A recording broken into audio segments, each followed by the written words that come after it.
we thought Africa was moving from that era of dictatorship to a period where the people have command over their government. What is going on in Tanzania, sir? Thank you very much, Mr. Chris. It's a pleasure to be on your program today, and my greetings to the people of the Cameroons and Africa. Yeah, Mr. Chris, to me, I'm not surprised what is happening in Africa because to me, I always believe what happened after the so called independence was neo-colonialism. If you look at most African countries, what we have what is a presidential system and they concentrate power in the hands of few people. If you look at most Western countries, they have parliamentary system. It's the cabinet that rules. It's not the prime minister. You have ceremonial president. So to me, we have come to that stage that we need to have a parliamentary system in Africa. Because to me, the only reason is that as a parliamentarian, you owe your duty to the people, the constituents. So, unlike the presidential system, they transfer what we call today presidential system, and they make sure that the president they concentrate powers in their hands. If you look in Africa, I'm sure where we have a little bit of democracy is in South Africa, and it's because of the Muzungu who are there. I believe if you are a prime minister in a parliamentary system, you can never disappear like Mr. Biya. We don't see him because you always have to come to parliament. If there's an issue that goes down, the opposition will ask you to come and explain, and you have to be there. So people hide behind this presidential system and they concentrate power in their hands. If you look at it, most African countries, Tanzania or Cameroon, there's electoral manipulation. They arrest opposition. They disqualify opposition. There's repression. If you look at Amnesty International report and human rights, they will say there's violation of human rights. So we cannot be said democracy is not just about election. Democracy is about transparency and accountability. In Tanzania, is it Samia Sululu Hassan have concentrated power through the structure that is her party is having. So it's a dictatorial regime in Tanzania, Africa. They have made us to believe when you go and vote, it means it's democracy. President Obama made it clear to African leaders that democracy is not just election. If you cannot stand and talk to the people and tell them what you're doing, we have in Cameroon, there's a lot of scandals. We have been in Cameroon for more than 9 years. The Anglophones, British Southern Cameroonians, they have problem, but they don't debate it in parliament. They just sit quiet. I have been elected. You have to work for the interests of the people. I've asked some people, political actors who are in the CPDM government, what are you working for? You have to work for the interests of the people. Because you were elected doesn't mean that you could not be illegitimate. I live in UK, they have been prime minister, they keep on resigning. When they don't want you, you go. But in Africa, I've been elected. I look especially in the case of the Cameroons. You ask these people, what are their plans? They have elected you. Mr. Biya, we don't see him. Mr. Biya did not declare himself as a candidate. After that, we are not seeing him. I look at it. I think, do these people think we are fools in that country? And I believe, inside my gut feeling, my intuition, they are not going to get away with it. They are not because the people are tired. Because Africans are rising up. We believe they are still serving the West. They are not working for the people. And I think personally, I'm sick of democracy. I believe we need even a benevolent despot like some of these Arab countries that they are developing their country. What is the essence of democracy when we are not economically free? Thank you. Well, we hope we one day find the essence of democracy. I still think it is critical, it is important if we have to develop a state that respects especially human rights. Let me get to Dr. Emma Olsong, who is joining from the state of Maryland. I'm sure you listened to my monologue on what I call Tanzanians looking for a president and not a queen. It is quite embarrassing what has turned out to be the presidency of this lady in Tanzania because if you listen to her promises when she took over, people were excited all over Africa and in the rest of the world. People were like, wow, what a humble looking lady, a mother of the nation. But look at what she's turned out to be, picking up her political opponents, locking them up. And Emma, please give us your take on what you are seeing emerging out of Tanzania. We will go to Cameroon later. Thank you for having me, Chris. First, let me establish if you can hear me clearly. I can hear you 5 on 5. Okay. So the events in Tanzania are unfolding, but let's be clear, the playbook is evident. You can supplant what's currently going in Cameroon, and you have the same there. I think your disappointment in your monologue captures the sentiment, I'm sure, of Tanzanians. And I want to just pause here to say that while this, as you call her, Queen Samir, taking power again, I'm reminded by what the president of Botswana just said recently. He stated, I don't know if it's this week or last week, that if you're a president and you have served a term, I believe he Yeah, said 10 years, right, and you are in the midst of seeking another mandate, you have failed. right. Now, if you are seeking a second, a third, a fourth mandate, and we'll come to Cameroon, under the conditions that you clearly stated in your monologue, I think we can clearly and safely say you're a double failure. So the Right. pattern in Africa is clearly repeating itself like a bad movie. The question is, what is the African Union going to do about that? And in the case of Well, an Tanzania, African Union send I'm not congratulatory sure messages. that's right. That's the thing. It's an all boys club. In this case, with what you call Queen Samia amongst that all boys club. Now, Tanzania is slightly different from what we're dealing with in Central Africa. While you're calling her a queen, we have a monarch in Cameroon without the as they call it, the putative crown. Yeah. So we are faced with a scenario where I think citizens have to step up as they're doing, as we see that currently with the younger generation, and saying we can't live under such repressive regimes. And as you would note, freedom is never given when people take it. It must come through revolution. Unfortunately, we have to say these things on earth. And at the core of revolution is the purifying force. And that force is always violent. No one is calling for violence, but freedom is never given. It can only be Absolutely. taken through a revolution. And revolutions are by nature violent. The trouble is, will these leaders see the sign and bow to the will of their people? I'll leave it at that, because on the scale from bad to worse, I think Tanzania stands at a better chance to redeem itself. Let me end there.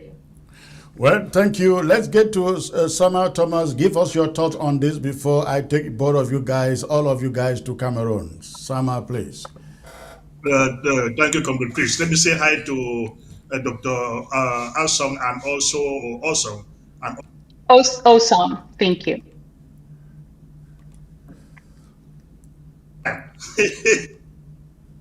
anyway, let me go to Tanzania.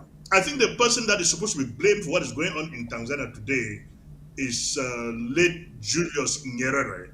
A lot of people will be praising Julius Nyerere, but I would say all the problems of Tanzania today are as a making of Julius Nyerere, for he didn't open the political field in Tanzania to be to be clear for everybody to participate in. He includes it within his party. That is why since he left office, it had been his party that has been monopolizing the political field in Tanzania. And I'm ashamed and afraid at the same time that this lady coming from Zanzibar has done a disservice to Zanzibaris. For Zanzibar does not even constitute, if I'm not mistaken, Zanzibar does not constitute 10% of the total population of what we now call Tanzania. And if you have shown this color to the people of Tanzania, I think Tanganyika or Tanganyikans, who are the majority of Tanzania, will never let a Zanzibari to be the president of Tanzania again. Again, if the so-called queen was that popular, why are the streets of Tanzania full or filled with citizens protesting against her victory of 98%? Who are these people protesting? If this 98% voted for her, then we could have been having less than 2% on the street, which would constitute nothing. So these queens and kings in Africa should be very, very careful. And this lady, I wonder if we're ever going to have a woman of this nature in Africa turning herself to be a cruel dictator, getting men who are participating with her in what she calls a democracy locked up because of their own political point of view. It's a shame that Africa is going down this path. To the demonstrators in Tanzania and in La Republic of Cameroon, if we are going out to demonstrate against a dictator, we should gear our actions toward that institution. Attack members of that institution like parliamentarians, councillors, and that institution, governmental institutions. But do not go about looting the properties of citizens. Businessmen got nothing to do with the policies of these dictators, queens, and kings. We should target them where they are and not individuals who are even part of the demonstration. That was the looting I saw in Tanzania is wrong, like in La Republic. Had it been these people were targeting CPTA members and members of this lady's political party, I would have no problem with that. Even killing their families, I don't have no problem with that. But going to loot business people's shops, it is completely wrong. They've missed the point. Some of you make a really good point there, and I would like Emma and Alex to weigh in here. Can you imagine an Ambazonian taking over leadership in Cameroon, like this woman from Zanzibar, the minority tribe, taking over in Tanzania and deciding to do this? Think about an Ambazonian doing this. Can this happen? Would they allow it to happen? Dr. Metro Singer, you go first, please. One of the things I will tell you clearly, before the presidential election in La République du Cameroon, a lot of people were saying we want an Anglophone candidate. I said, do you know something? Whether it's Prime Minister Diongute or all of them, the Anglophones at Tanganji, they have the same mentality like that people. If you put them there, nothing will change. It's not about whether you are an Anglophone. Anglophone is not a political opinion. There are people who are Anglophones. If you put them in the same position, you behave like Mr. Biya of La République du Cameroon. I was telling them, stop saying that we need an Anglophone president. Because you come from Southern Cameroon, Ambazonia, doesn't mean it's you if you are in the CPDM. The people who are in the CPDM, the Ambazonians who are there, they have a political opinion of colonialism serving France, and they don't talk. If you look at all of them, none of them won't tell you that we don't have a central bank, that the central bank of Cameroon is being run by France. None of you they won't tell you that the monetary policy of Cameroon is run by France. France determine your money supply, interest rate, devaluation. So they don't talk about it. So they are the same like Mr. Biya. So, but there are other people who have made it clear. I even believe there's a Nigeria, a Tanzania, or other people, we can still have the same political opinion without coming from the same country. That's why you have socialist party all over the world. They meet because they have the same political opinion. So I'm not surprised that you can have an Ambazonia in quotes because Ambazonia is an ideology. I won't say it's people of British Southern Cameroon. There are people of British Southern Cameroon that they could be worse than Mr. Yeah. You see what Mr. Molines is saying at Tanganji. You cannot believe in my lifetime. I've never seen any ministers from Southern Cameroon talking like Mr. Atanganji. So it is possible that somebody who comes from British Southern Cameroon can behave like that. It is a matter of attitude. It's a matter of lack of morality. Most people in the chop people, their money, CPDM, they are morally bankrupt. They don't work for the interest of the country. They don't care about the people. We see people being killed every day in the Cameroons. They don't care. But this time, I'm sure they have met their match.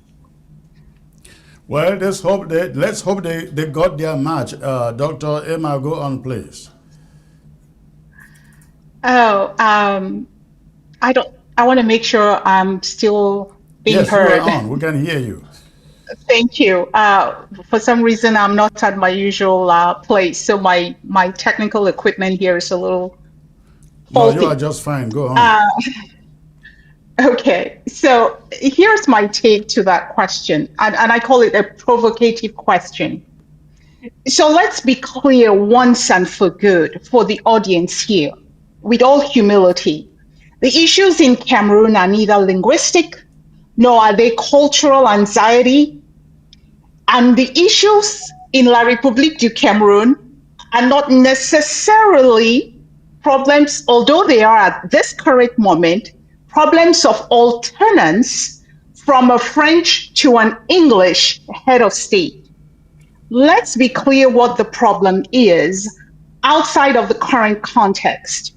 The problem is the hyper centralized Francophone proxy government that has relegated to itself the right to annex and assimilate the Southern Cameroonian who had not only a distinct culture and heritage, but its own government that entered into a specific and very specified arrangement as to the form of state. Now, keep that aside because I know this history is out there and it's well digested. So, back to your question on whether, like in Tanzania, the almighty monarch without a crown could have given power to a woman. That's neither here nor there. Because in the world that we live in today, we should raise our daughters to be equally as aspirant to any position as a man. So we can have that female a conversation at another time. But let's see what we are dealing with today.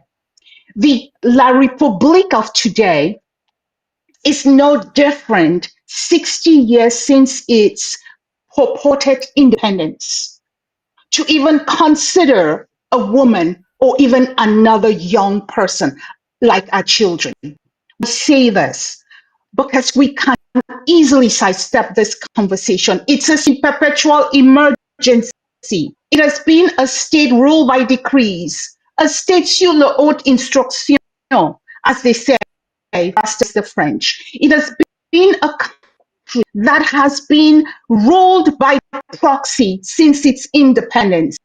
We must be clear, is a state wholly lacking in the mechanisms for accountability, which has brought us to the context that the citizens of La République find themselves today with a so-called constitutional council celebrating, working for one candidate and handing him a mandate year in and year out. Right. Finally, it's a state that has been under the tyranny since 1968. And I want my children, because yes, the youths of Cameroon are at the age of my children, to understand that the king without a monarch, in the name of Biya, has been at the helm of La République since 1968. Right. 58, 57 years ago, of which 43 he has by proxy ruled Cameroon, and for the last several decades by someone else in his cabinet. So we cannot even entertain a more slightly mature democracy, do the calendar as in Tanzania, to the what I call banalized situation in La République du Cameroon. So when we talk about alternance in the context of Cameroon, we miss the point. And when we use the term bring in an Anglophone and make peace, no, Cameroon will not exercise on the basis of alternance. The situation currently, and if I may quickly do this, is that this country, the construct called La République du Cameroon, is barreling at the speed of light towards an internal implosion. It is at the brink of a failed state. It is chaotic, it's unpredictable, unstable, as we saw today with the ghost towns. Here is what is clearly underpinning that. The North currently may be seen as not under the rule of HUD. That is probably moving towards that direction. It is a matter of time, Chris, as you said in your first piece on Nigeria, before some unholy alliances will be formed, i.e. with Boko Haram. And we don't know where that will take the country. And let's not forget 1982, the massacre by Etudi of the Tchiroma camp, of which some is saying that Tchiroma is the last man standing from that clique. So La République is a critical place. It's a near 10-year war in southern Cameroon that has drawn to a stalemate, what is called in the conflict world a frozen war. We now see Biya's tribal military balkanize itself, a military that sees anything position to the Biya entrenchment as hostile. So your question, founded and academic as it is really stepping the point. An Anglophone alternance will not save that country. Emma, what do you make of these two scenarios? Oh, wow. That was a lengthy, in-depth monologue. I'm trying to still wrap my head around it. Dual presidency, but you missed one thing. The construct of Cameroon, you might as well add the presidencies in the Ambazonia context, correct? Yeah, right. So I don't know whether to say triple, quadruple. We have to make some lightness out of the mess that we find ourselves in. But the underlying factors are very serious here. I think you laid out your talking points very well. There's the issue of legitimacy. There are issues of recognition. There are issues of territory and how much is controlled. In my own diatribe earlier, I said, we are staring down a scenario where the North may be completely ungovernable at some point. Right. So in terms of territory, you might say that Cameroon is essentially a fractured piece of real estate on the continent of Africa. But let's step back a moment here.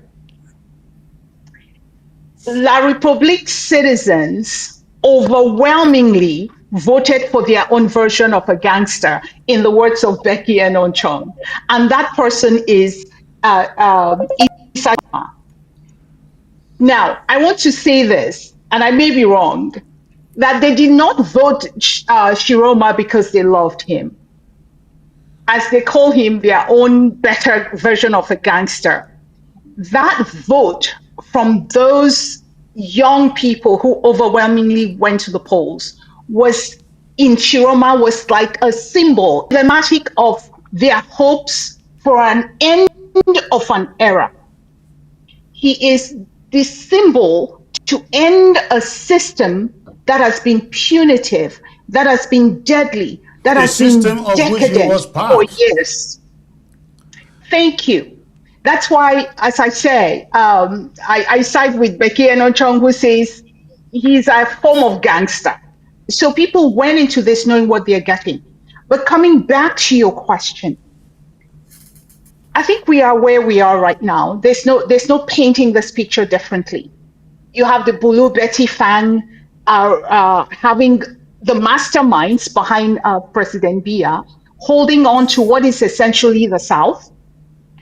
If Tchiroma has not been kidnapped, as some rumors are going, or is in hiding, and he has his loyal armies behind him, let's not forget that in the fight for against Boko Haram, a lot of young Northeast inscribed into the military. So there is some thought that a lot of these young military types are by nature going to side with their countryman. So Right. we can clearly state that um, Shiroma is going to have some territorial control at some point and fight it out. If one had a crystal ball, I would sit here and tell you that the concept of a dual presidency has some staying power, but we don't know. We don't know for a whole number of reasons because the situation is dynamic. And I want to just end my own point here by saying that the real threat to peace here are the Biya minds without fear, favor, or persecution. They are currently the real threats to peace in the Gulf of Guinea.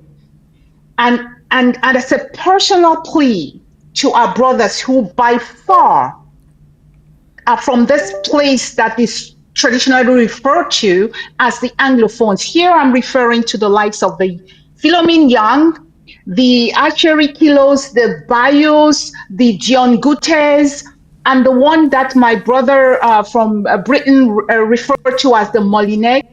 You are standing on a Titanic, guys and girls. The lifeboats are being lowered.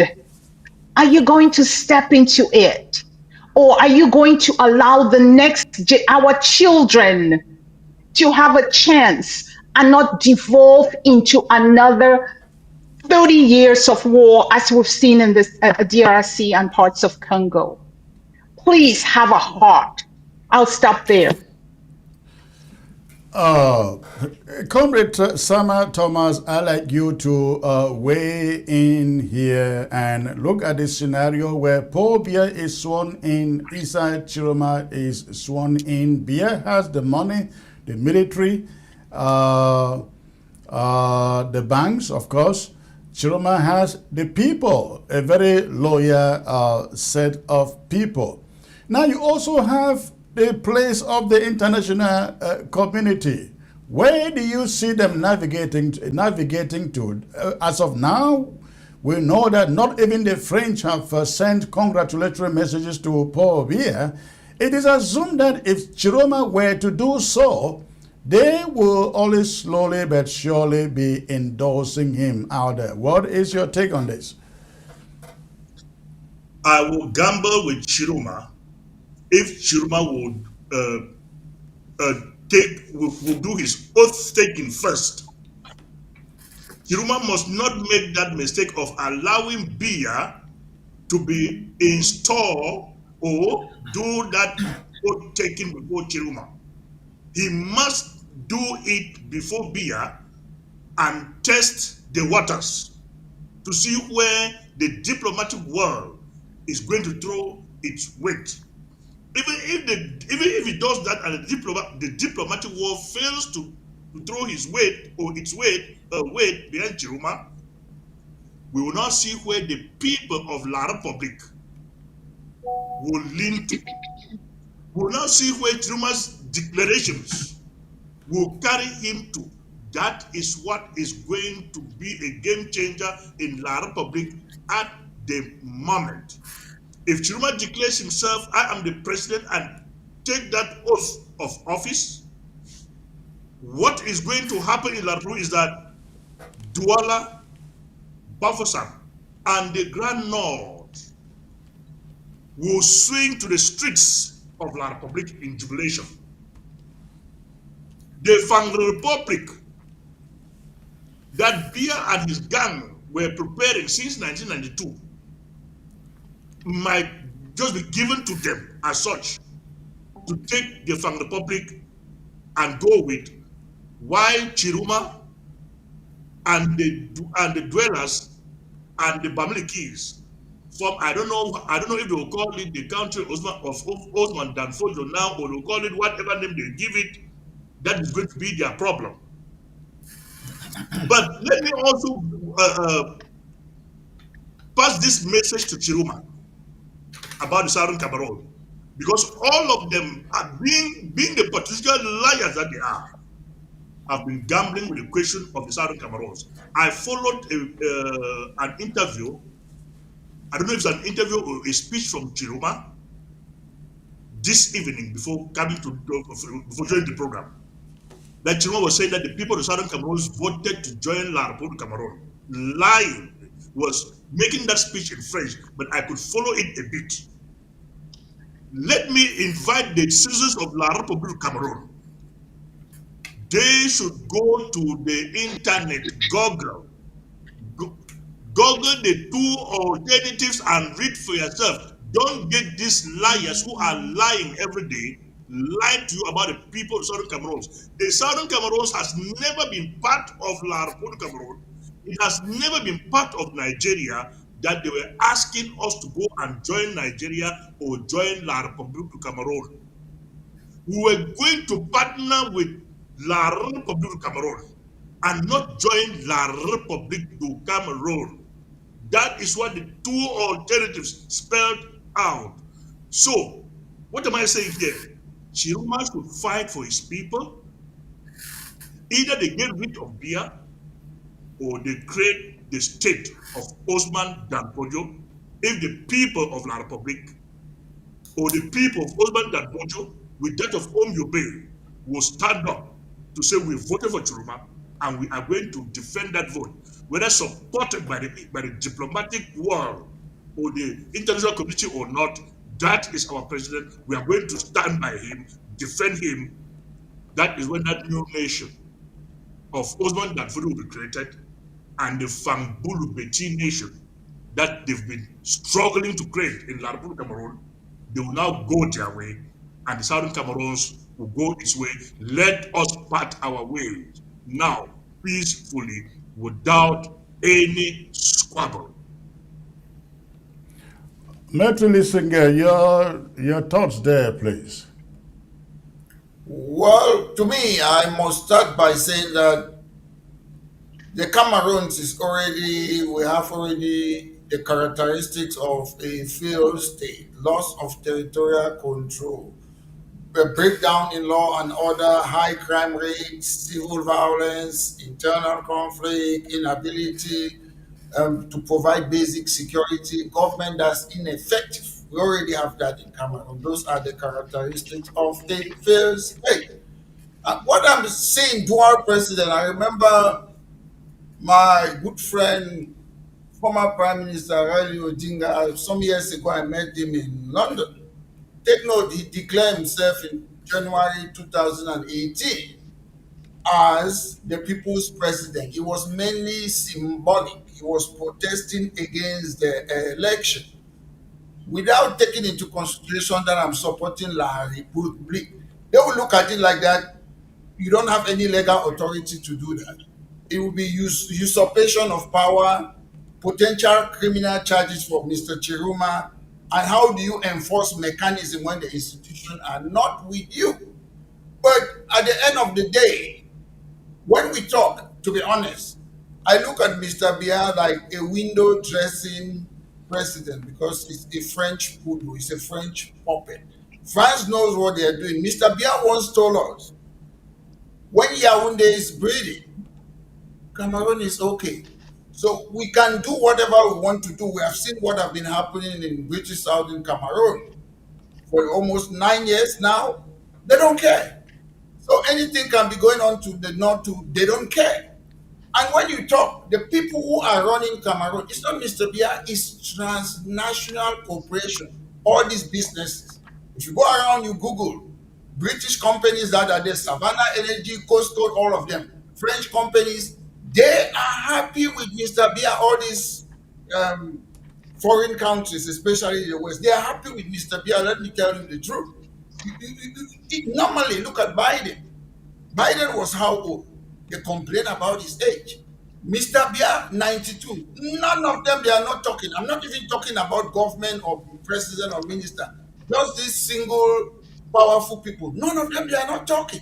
They are just watching. They don't see Mr. Biya. They present Mr. Biya to us via French ambassador or a diplomat who is going to say goodbye or welcoming people. We know the people who are ruling the Cameroon are the French. At the end of the day, I sit there, what I have been thinking for years upon years. I knew this day will come when La Republic will become ungovernable. And I was thinking about the Somaliland situation. Because to me, I've never believed, as Mr. Sama Thomas said there, that Tchiroma said that we join them. I don't believe Tchiroma can give up something. I believe we, the people of Southern Cameroon, we can take our own destiny. And where they're focusing to be fighting each other, it's a time to close the Mongo Bridge. Somebody told me now that people have to travel from Bamenda to Manfred, they don't go through which road. That's the beginning of the event to me, because insofar we stay with these people, whether they say federalism, it will never work because France don't want it. They want centralization in order for them to continue taking the resources. We are still that Rio dos Cameros, Portuguese slave plantation. That's what we are. Because if you question we look at what is happening in the Cameroons, we have ocean, but we cannot drink water. And to me, we have a distinguished characteristics. And I told this one of my good friend, is it Ngolen Ngolen? I was asking him, what is difficult?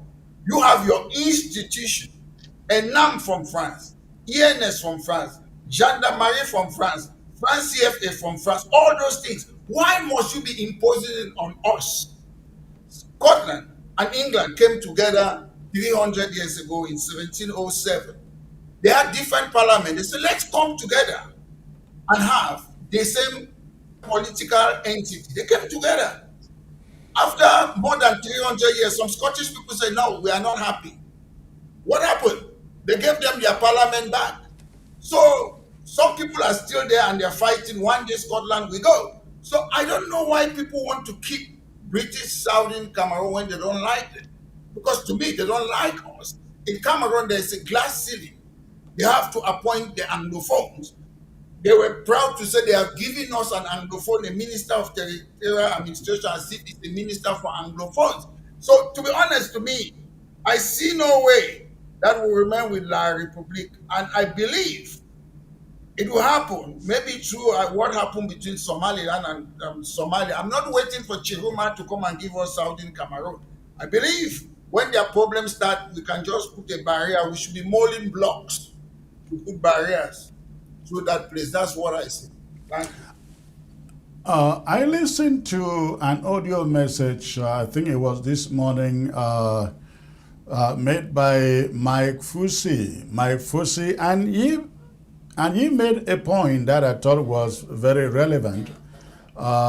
You find the army, part of the Northern Army, favoring or shifting towards Issa Tchiroma.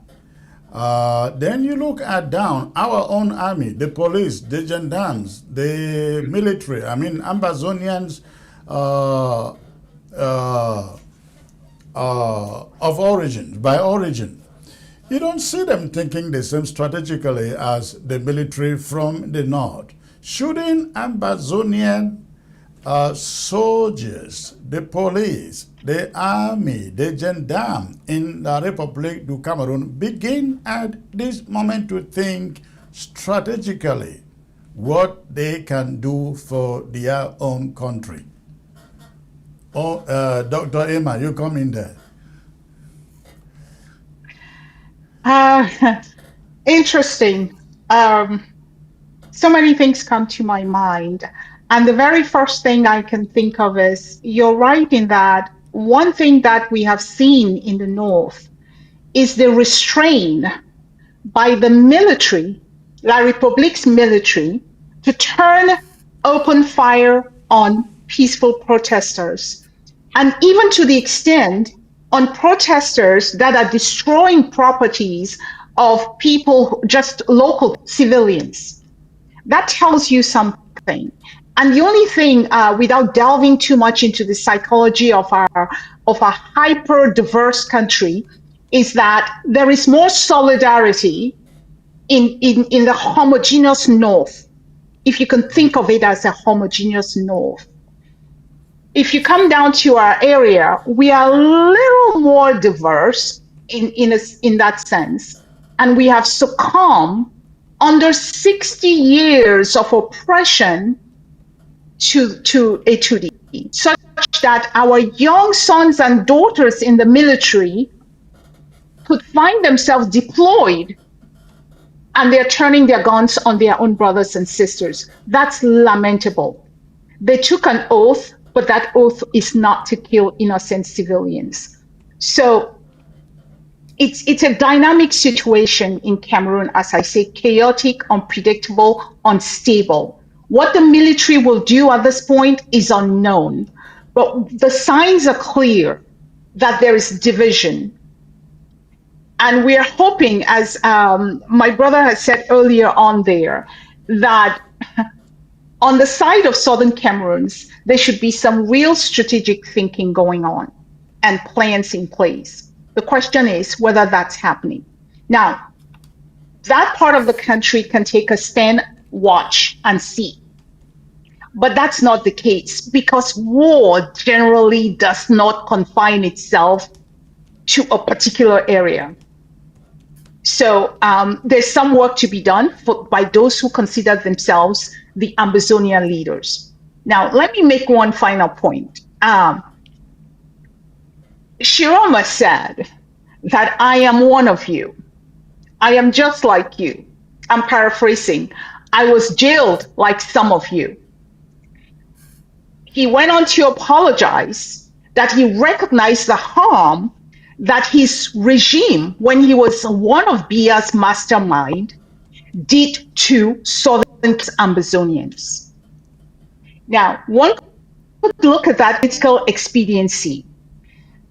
But as my other brother also opined, we will take someone who tends towards recognizing the harms done, because that's the beginning of accountability, and work with that person. But the question now we have, as we're dealing with, is that the rest of the mind that he worked with are willing to die with the Titanic, as I say. Yeah. And we are left with a scenario where the future of whether it's Southern Cameroons, whether it's the North, whether it's the center, is certainly not holding at this point. And one final thing. The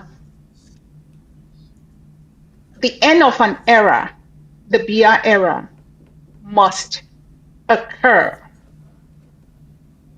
The people in Republique du Cameroon will certainly have failed generations to come if they lose their desire for freedom. They won't gain it. The moment is now. Tchiroma or not, the moment is now. Absolutely. The moment is now. In talking about Ambazonians thinking strategically, not just Ambazonian military in La République du Cameroon, I think it is incumbent upon us, Ambazonians, both at home in the diaspora, to start thinking also very strategically. I think I see a very critical need for Ambazonians on the ground to use this opportunity to come up with a conference to discuss among themselves and strategize how they can benefit from this situation in La République du Cameroon. Here in the diaspora, I'm calling for a town hall, an all-Ambazonian town hall on Saturday, this coming Saturday, November the 7th. We're not going to speak to you. We're not going to tell you anything. We want to hear from you what you think Ambazonians, both at home and in the diaspora, should be doing at this moment. What they should be planning at this moment. Who should be doing what at this moment. And I really hope that everybody out there will show up for that town hall on Saturday. It will only last for 1.5 hours starting at 10 a.m. But Samuel Thomas, let's get back to you on this subject. It's a critical moment. We have seen this time coming for at least 5 years. At least 5 years. And unfortunately, I cannot sit here and say how prepared we are. What would you say, sir? Samuel Thomas. Oh, he's frozen. All right.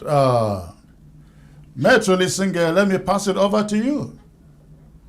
Look at the Ambazonian picture in generalities. And, okay, Sama, did you hear the question? Yes. Go on, please. Let me slice back to 1997. In 1997, I met Colonel Anaga, sent by the SYL.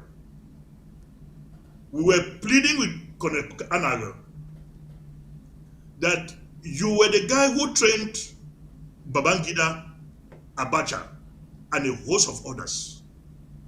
Please, can you plead with these guys to find us a space in Nigeria to train and come back for these guys?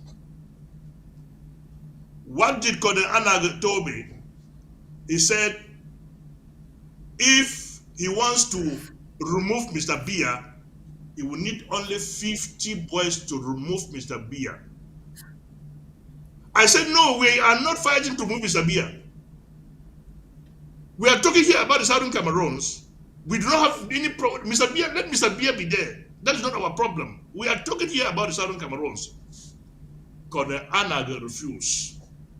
About 10 years after, Colonel Anaga made a statement, and I quote, when I was in the Nigerian army, I was a stateless person. I returned back to the Cameroon army. I was a stateless army. End of quote.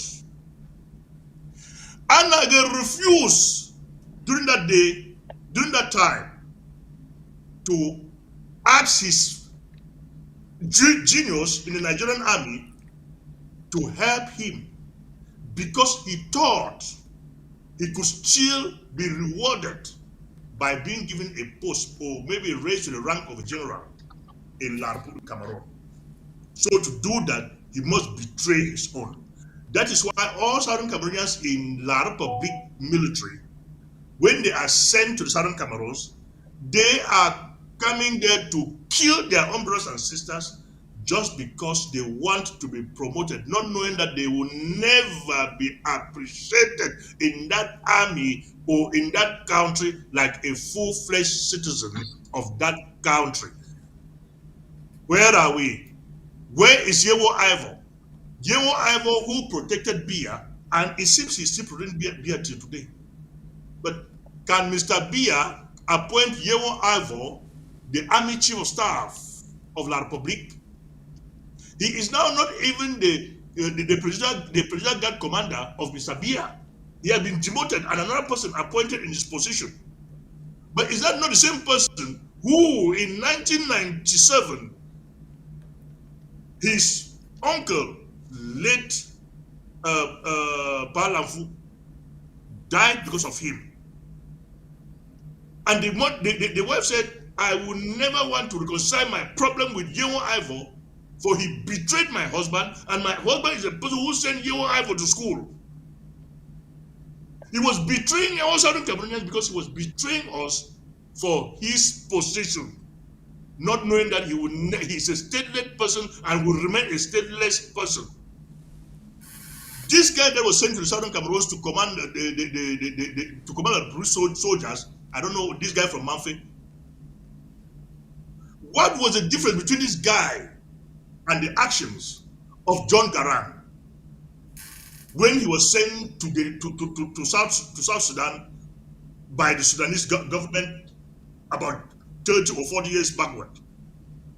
Didn't he left to the south and came to join his brothers to fight against Sudan?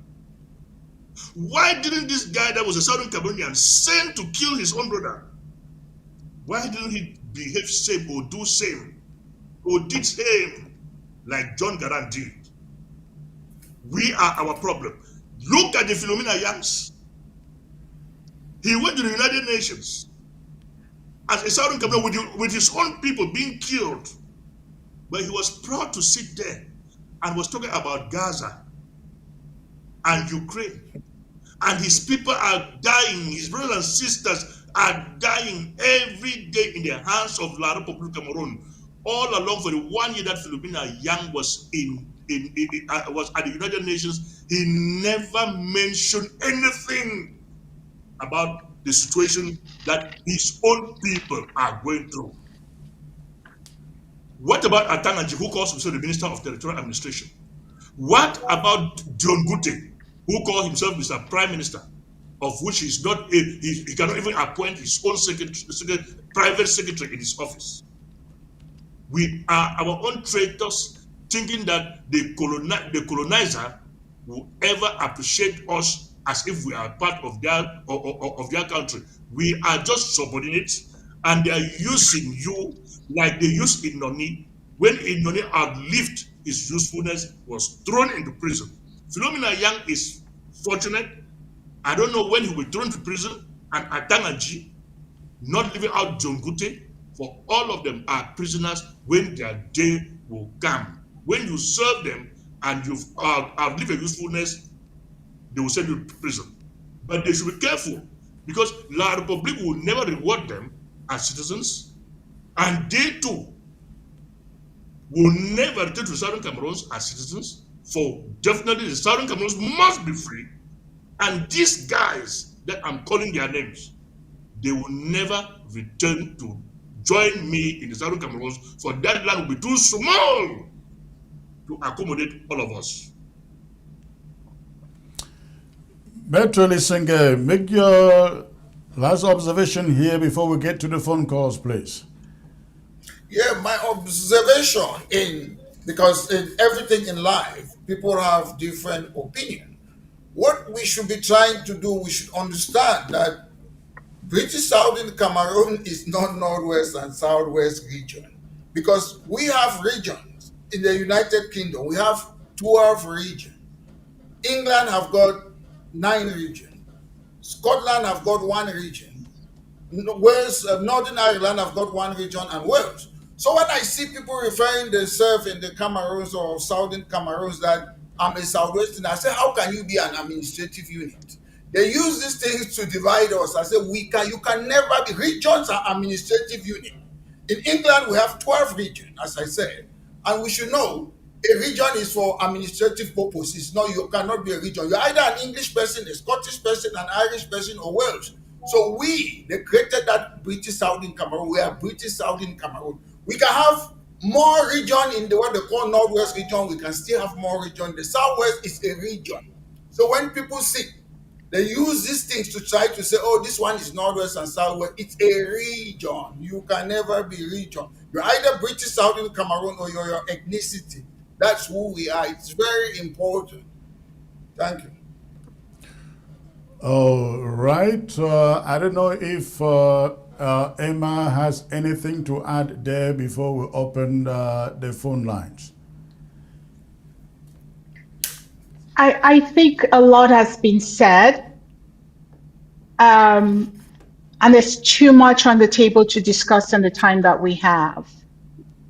But we've navigated from the east to the west, to central, all of these hot spots. Yet the international community, the African Union, the regional bodies are setting templated text. This process is well known for us. Whether it's the 10-year war in southern Cameroon, whether it's the 43-year-old long dictatorship, deadly as it is, of Paul Biya, we haven't seen much reaction from the international community, blips of interest here and there.